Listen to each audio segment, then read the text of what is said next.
الله أكبر الله أكبر أشهد أن لا إله إلا الله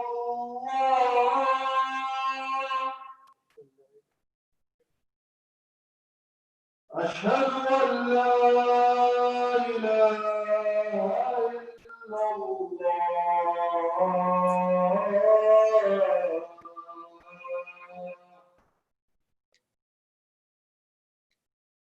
أشهد أن محمدا رسول الله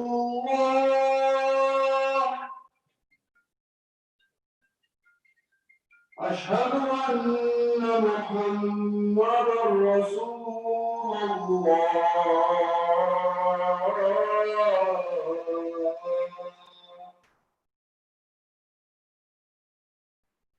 حي على الصلاة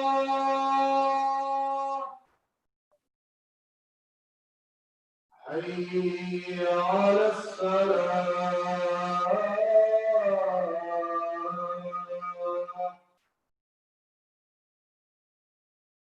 حي على الفلاح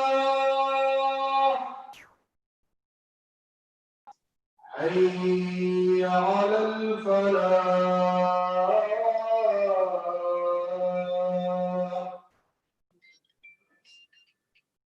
الله أكبر الله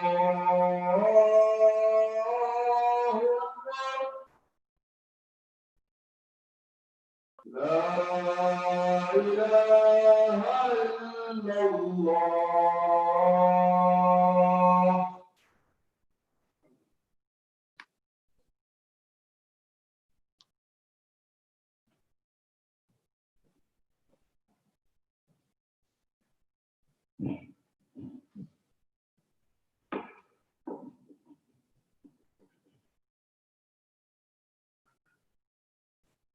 إن الحمد لله نحمده ونستعينه ونستغفره ونستهديه ونعوذ بالله من شرور أنفسنا ومن سيئات أعمالنا من يهده الله فلا مضل له ومن يضلله فلا هادي له وأشهد أن لا إله إلا الله وحده لا شريك له وأشهد أن محمدًا عبده ورسوله أرسله بالحق بشيرا ونذيرا بين يدي الساعة من يطع الله ورسوله فقد رشد واهتدى ومن يعص الله ورسوله فقد ضل وغوى أما بعد فإن أصدق الحديث كتاب الله وخير الهدي هدي محمد صلى الله عليه وسلم وشر الأمور محدثاتها وكل محدثة بدعة وكل بدعة ضلالة وكل ضلالة في النار قال تبارك وتعالى إن الله لا يغير ما بقوم حتى يغيروا ما بأنفسهم وقال عليه الصلاة والسلام لا يؤمن أحدكم حتى يحب لأخيه ما يحب لنفسه صدق الله وصدق رسوله النبي الكريم والحمد لله رب العالمين. We begin with the praise and the glory of the Almighty Allah subhanahu wa ta'ala. We ask Allah for His infinite mercy, blessings, protection, and guidance. We send blessings and salutations on our beloved Prophet Muhammad sallallahu alayhi wa sallam, his family, companions, and all of those who follow him up until the day of judgment. My dear respected brothers and sisters, I'd like to begin by sharing with you a very small and a simple story. Just a couple of months ago, a young boy who was just about 7 to 8 years old, probably in second grade, he was brought by his parents, and he asked me this question. And he said that, how do I know that Islam is the right religion? He said, how do I know that Islam is the right religion for me? Now, keep in mind that this question is not coming from an adult.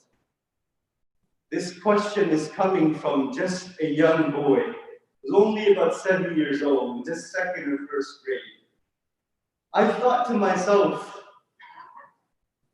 how old was I when I started having these questions? It was easily about 20, 25, or even more for many of us. And then I started to wonder, the children that are born and raised in this society is very different to the children or to how we were raised in our society. The time and age and the challenges have changed so much. It's changed so much that they are confused, questioning, or simply concerned about the identity, about their faith, about their religion, about Islam. The culture that we come from, we didn't even have those choices. And to be honest, not because we were forced, but because of the society that we lived in. There was always Muslims around us. It was only Islam, and we had a strong, and then this is not just me, it's about all of us. And then we migrated, and we came to a different country for a better future, for better education, for ourselves, our generation, and our progeny to come ahead. But the challenge that came with a better future and a better education is the freedom and the openness of the society. Right? Asking this question, how do I know that Islam is the right religion? It's not just about salah. How does salah benefit me? It's not about that. This is the most basics of the question.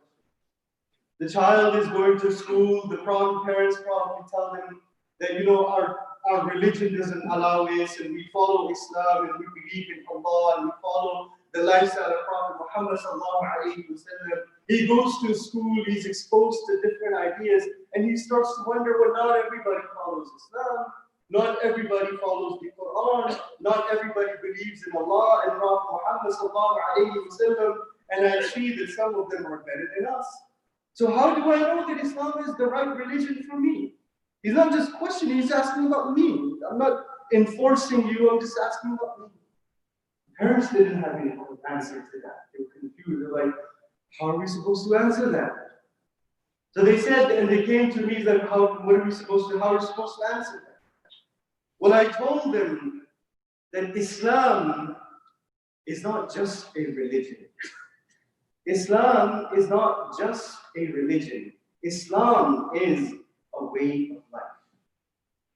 This is what has been taught to us by many contemporary scientists and scholars, such as Naqib al-Attas and Abu Hassan al-Dadwi and Qul Murad, and many writers who've written on contemporary issues pertaining to Islam and Muslims in the West. They said that the concept that is mentioned in the Quran, that Islam is a deen. We have these two concepts that we need to understand, deen and madhab. Madhab simply means religion. Madhab means religion. Christianity is a religion. Judaism is a religion. And other religions come into the same category. But Islam is not just a religion, it is a deen. And one of the great scholars of our time, Hamza Yusuf, he talks about this in many of his lectures and he talks. And he says, what does the word deen mean? Allah Azza wa Jalla uses this word in the Quran. He says, Inna deena indallahi Islam. Surely deen in the sight of Allah is Islam. Inna Allah astafa lakum ad-deen. That Allah Azza wa Jalla has chosen your deen for you.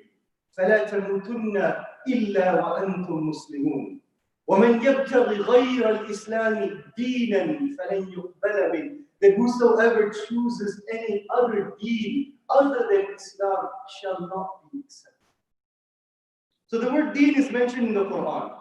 Now what does the word deen mean? The scholars have said that deen linguistically speaking, and literally taking the meaning of the word. One, it has many meanings. One of the meaning, it means discipline. As goes in the hadith of the Prophet sallallahu alaihi wasallam, "Al-kayyisu man dana nafsahu wa amila lima ba'da al-maut." That's wise man is he who disciplines himself and he prepares for the life hereafter.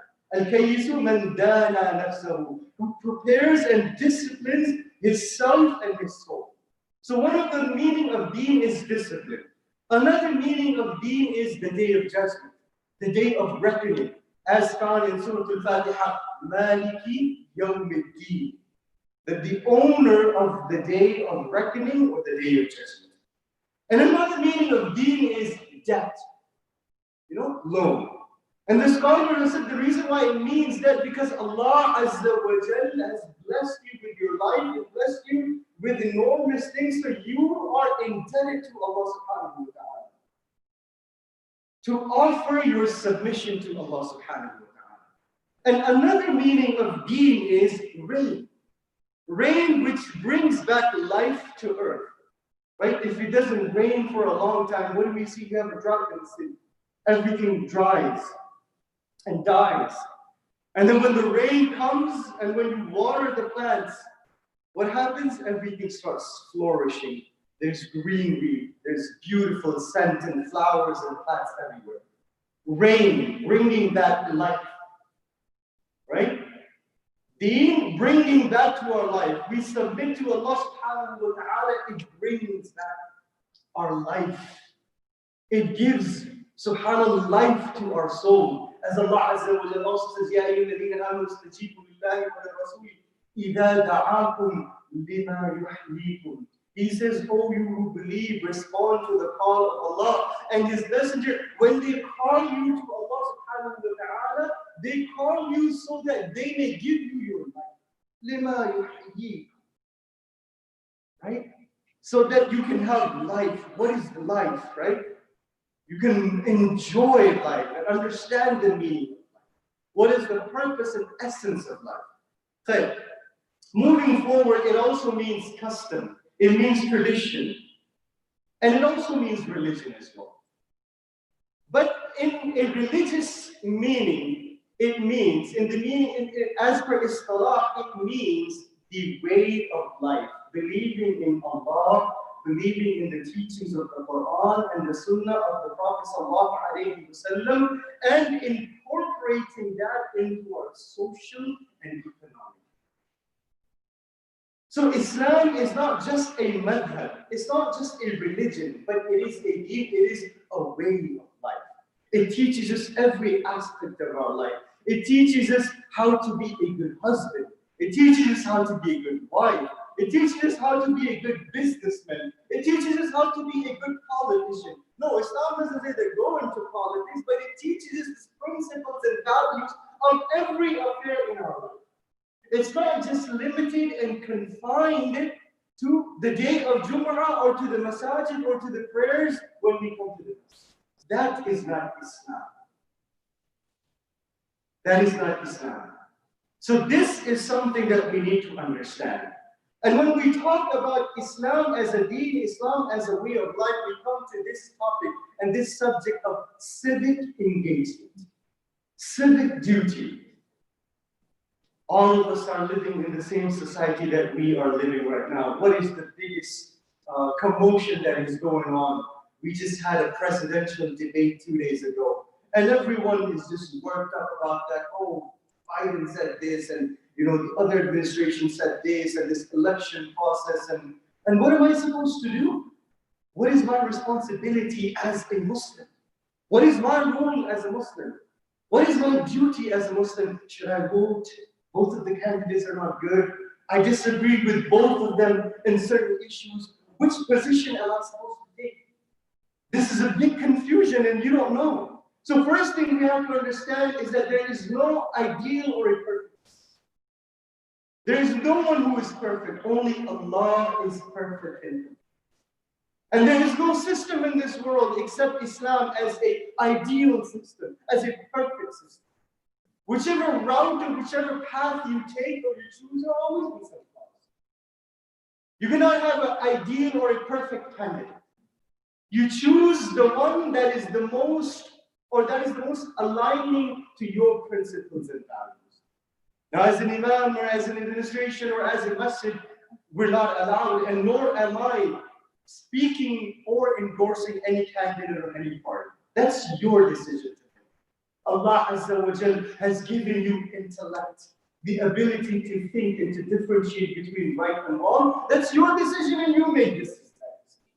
But my responsibility is to remind myself and everyone over here to get involved in our civic engagement, in our civic duty by participating in the process of the election. And this is the freedom and the right that this country has given. And we must utilize that. We must be engaged in that. We must participate in that. Civic engagement and civic duty, what does it mean? What is civic engagement? Civic engagement and civic duty means that step outside of the comfort zone, to reach out to people, getting involved with the education system at the school, with the board of your association, with your neighborhood, in any type of responsibility and duty that you can make a difference in. Not just limiting yourself to your family, to your community, and to your masjid, but stepping outside. Last week, we had an interfaith event at the masjid. It was virtually over Zoom. And it was a group from Siena Parkway Church, and we had a couple of individuals who participated. It was an introduction to Islam, and afterward there's open Q&A. And in this introduction to Islam, I talked and I asked, I talked about many things about Islam, and I opened the floor and they asked me all of the questions. One of the interesting features that I noticed that these people are so ignorant when it comes to Islam. And they were shocked to know the position of Muslims about Jesus, the Prophet Isa alayhi salam. They did not know. They did not know that Islam holds so much respect about Prophet Isa alayhi salam.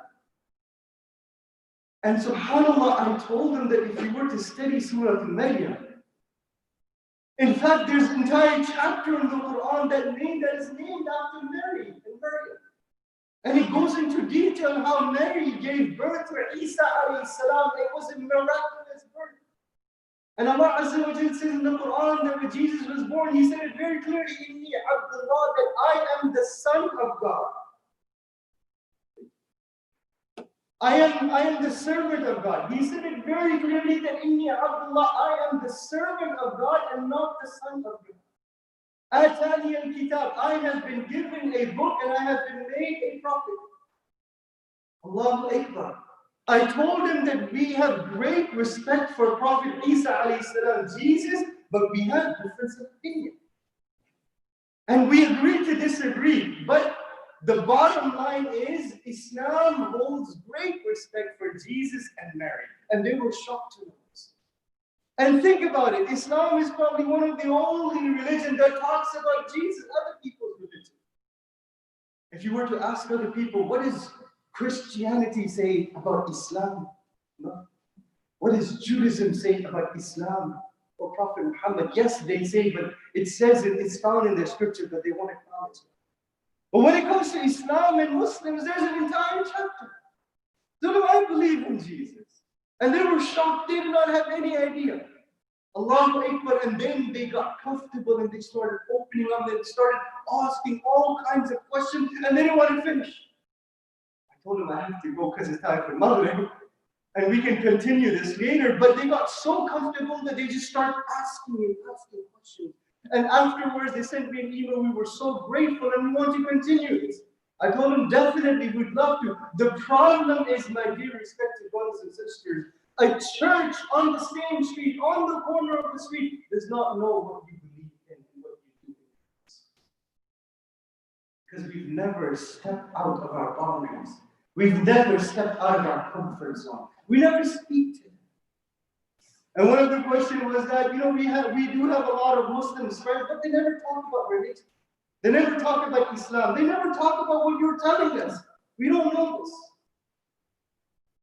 So the problem, my brothers and sisters, is that we need to educate ourselves, learn about our deen, our faith, our principles and values, and we need to be comfortable in talking to people. We need to be comfortable in talking. It's a famous story that Abu Hassan Ali Nadwi, he talks about that, when the Muslim army was conquering or different lands and they had reached the Persian army, the general of the Persian army had requested the general of the Muslim, Sa'ad bin Abi Waqqas, to send him an ambassador to whom he can ask that why are the Arabs here, right? At that time, there were two great empires, the Persian Empire and the Roman Empire, and Arab and the Arabian Peninsula and Saudi Arabia, that region of the world was considered very backward, uncivilized. And Persia and Rome was at the height of civilization, advanced, technological, ahead of the whole world. And they didn't understand these nomad people. They live in tents, they eat camel goats, and why are they here?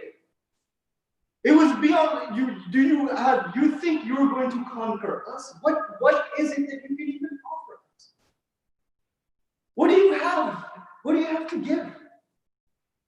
We are on the top. We are the best at the pinnacle and the height of civilization. What do you have? So he said to Sa'ad bin Abi Waqqas, tell me someone, I want to ask him, why are you here? What do you want? Do you think you stand a chance in front of our armies? So Sa'ad bin Abi Waqqas radiallahu anhu sends Rabi' bin Amir. Rabi' bin Amir, it's a common, he's a normal companion. You probably have never heard of his name. He's not one of those companions like Ali and Umar and Uthman radiallahu that you hear about. Rabi' bin Amir is just a common Muslim. He says Rabi' bin Amir. Rabi' bin Amir is going to the court of Rustam, the general of the Persian army, with his clothes patched up and his sword hanging in the silk embroidered carpet. He messes up everything. He's been told to take off his sword and everything. He says, no. He said, I have no desire to see you, general. He called for me. If he wants to see me, then he will see me like this. If he doesn't want to see me, I can go back. I have no need to see him. I have no desire to see him. So the general says, let him in. He lets him in and he comes and he says, why are you here? What do you guys want? What is it that you can offer? Rabi' bin Amr says, he says that we have been sent by God. We have been sent by God to free human beings from the slavery of their nafs to the slavery of God.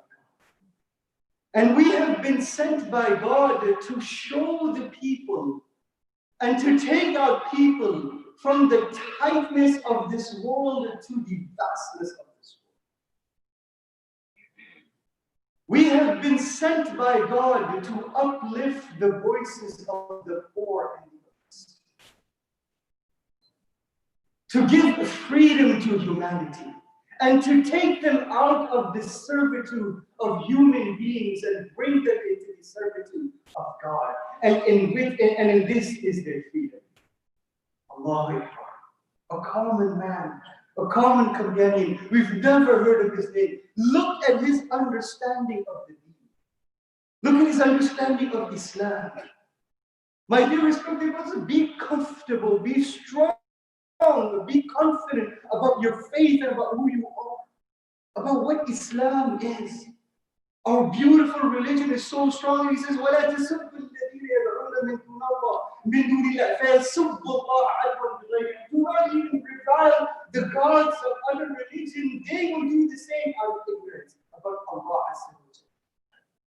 What religion? Nobody talks about that. This is the beauty of our religion. So be passionate that this is the right way. That when I talk about Allah, when I talk about Islam, it's not just a religion. It's a way of life. I am concerned for you. When you talk about Islam and when you think of Islam, don't think of it as a religion. Think of it as freedom, as helping people. Rabi' bin says that we have nothing. We don't need anything. We are not impressed by your civilization, by your army, by your armory, by everything that you have. I came to help you because I think you need help. I see you people, you are oppressed by your own desires and your loves, and I came to free you. So this is what Islam is. My dear respected brothers and sisters, the point that I'm trying to convey is that civic engagement and our civic duty is a responsibility. It is something that is ingrained in our religion, and we have to get involved. We have to understand it. We cannot just stay isolated. I'm not telling you once again to endorse anyone, but you get out and the vote and you come out and you get participated and to talk to people about Islam. We are beautiful, peaceful, universal, loving people, and it has been grossly misunderstood. In order to participate in some of the things that you can do is educate. Educate yourself. Educate those people who are around you and bring awareness to these issues. To bring awareness to the local issues. How can this candidate help us? How can this candidate help the education system, the health system, the Islamophobia, the xenophobia, and the issues that Muslims are facing? These are the questions that you need to ask, and whoever is aligned to your principles and values in you. And get involved, participate, and engage. This is our responsibility in this country and wherever we live. It's not just limited inside the masjid. It's not just limited to prayers, my dear respected brothers. And I conclude by reminding you that October 5th is the last day to register. If you're not registered to vote, we'll have a table outside and a few brothers outside who can help you to register. October 5th, Monday is the last day. This is the last Friday. We've arranged in almost all of the masajid. So people can register to vote. If you don't register to vote, you won't be able to vote in the presidential election that's coming. So make sure you do that today, inshallah. You will make sure you promise to do that to yourself and me, inshallah, if you're not registered. At least just check. Just check if you're registered to vote, inshallah. And we ask Allah subhanahu wa ta'ala to help us. We ask Allah subhanahu wa ta'ala to protect us. We ask Allah subhanahu wa ta'ala to preserve us. We ask Allah subhanahu wa ta'ala to protect everyone, to preserve the entire humanity, to protect the rights of every single individual of this community and in this society. Barakallahu lana wa lakum fil Qur'an al-Majid wa rafa'na wa iyyakum bil ayati wa dhikr al-hakim innahu huwal ghafur rahim.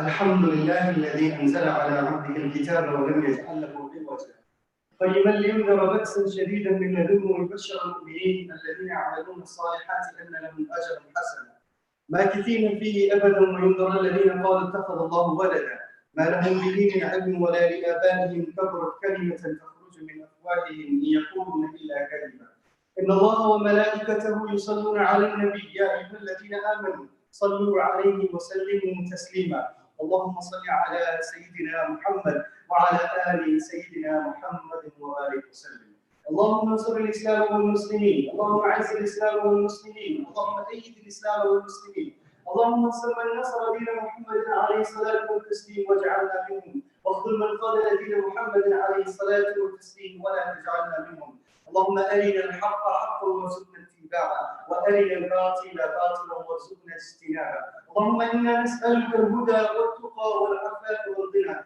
يا Allah, we ask you for your protection, we ask you for your guidance, we ask you for your rahmah, we ask you for your mercy. Oh Allah, we ask you to shower your mercy upon the ummah, upon this community, upon this society. Ya Allah, we ask you to rid us from this pandemic, from this difficult situation that we are in. Ya Allah, we ask you to protect our women, protect our children, protect our families, protect our elderly, and protect our senior citizens. Ya Allah, we ask you to help all of those who are ill, to give them shifa and to cure them from any and all type of illness and diseases. Ya Allah, anyone who is in a difficult situation, Ya Allah, we ask you to make it easy for them, to give them patience. Ya Allah, to give them patience. Ya Allah, we ask you to enable us to understand the value and the principle that Islam gives us. Ya Allah, we ask you to enable us to incorporate those into our lives, to incorporate those into the lives of our children. Ibadallah, rahimahumullah. إن الله يأمر بالعدل والإحسان وإيتاء ذي القربى وينهى عن الفحشاء والمنكر والبغي يعظكم لعلكم تذكرون. أقم الصلاة.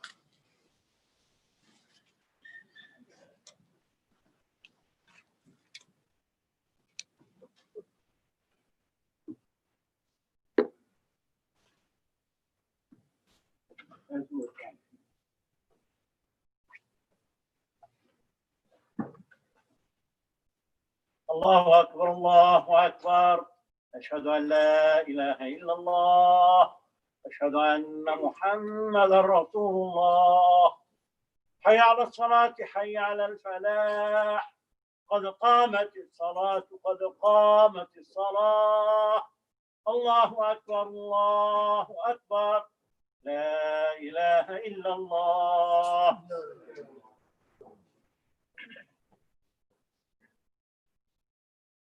الله أكبر. الله.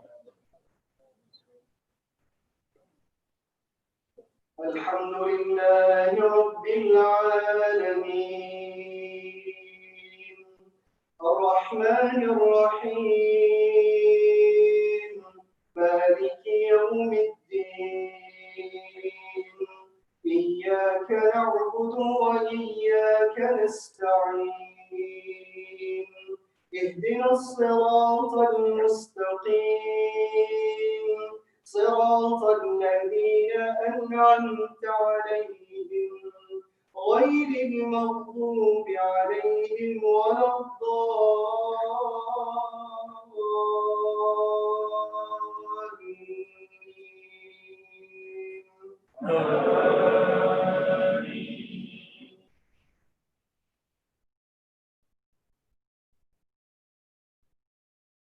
والعاديات ضبحا فالموريات قدحا فالمغيرات صبحا فأثرن به نقعا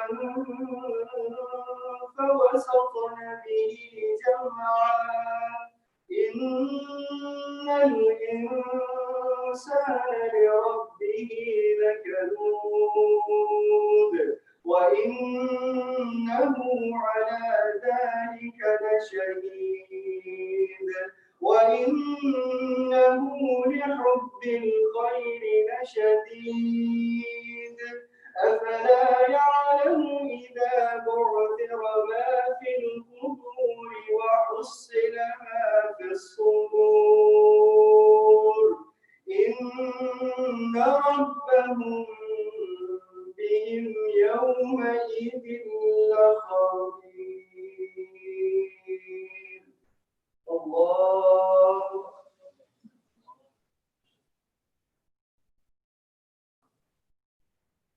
سمع الله لمن حمده. الله أكبر.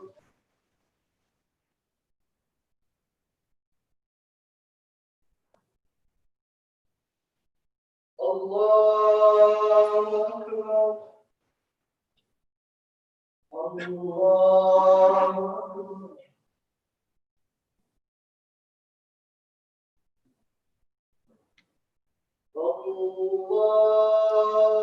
الله أكبر.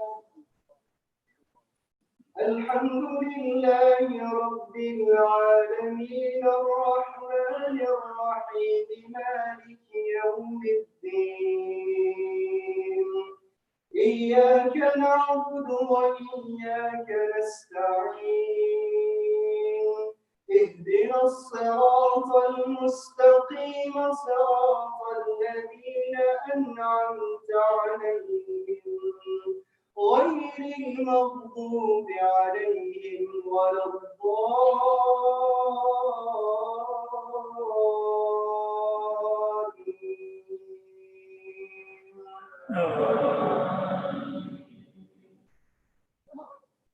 القارعة ما القارعة وما أدراك ما القارعة يوم يكون الناس كالفراش الفراش المبثوث وتكون الجبال كالعهن المنفوش فأما من ثقلت موازينه فهو في عيشة راضية وأما من خفت موازينه فأمه هاوية وما أدراك ما هي نار حامية الله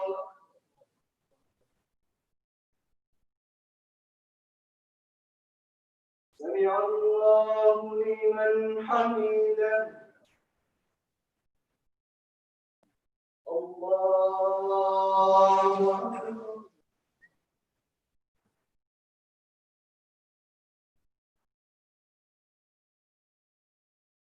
الله أكبر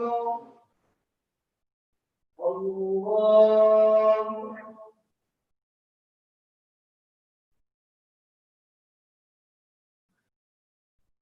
الله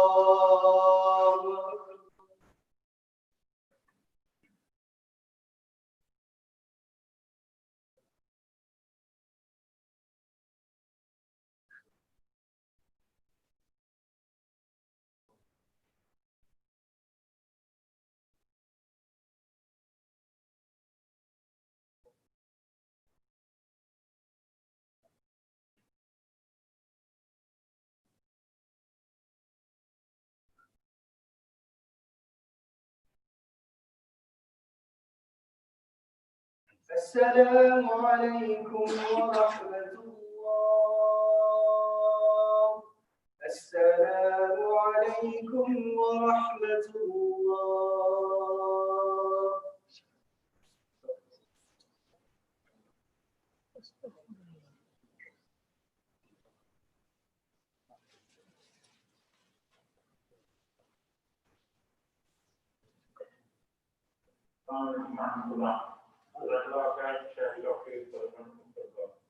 Teaching us about certain beauty. This is the season for certain beauty. This is the season of elections, and like we said, we all need to describe to them who are little bit that we can do to help the society, to help ourselves, and to be good participants of this great country. Inshallah. When you're leaving, maintain the same distance that you did when you came in, because the distancing doesn't go away when you're leaving. So please don't crowd by the shoe racks. Leave one by one. Leave in with the distance and kind of protect yourself. The virus is still, we are still dying, and we all need to be protective of ourselves and of our surroundings, of our neighbors. I think there's nothing served outside. There being participated in the program that comes from the Masjid Fund. We have the boxes outside for collection. We need all the money that you can give us, inshallah. We need to pay our construction costs still.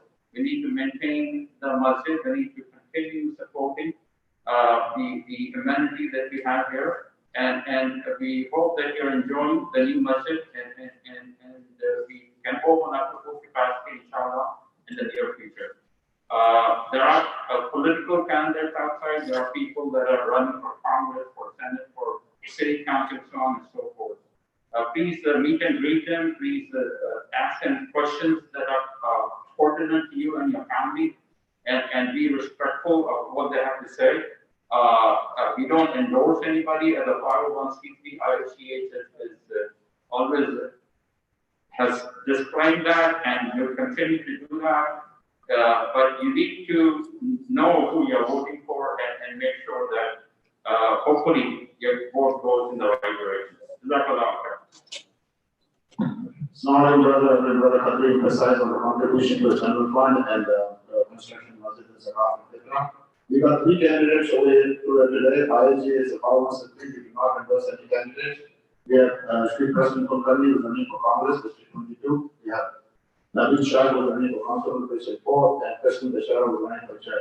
Y'all will be out in the patio, meet them, ask them questions, and please, the most important thing is connect with the Muslim channel fund and the session fund. Thank you very much. Jazakallah khair.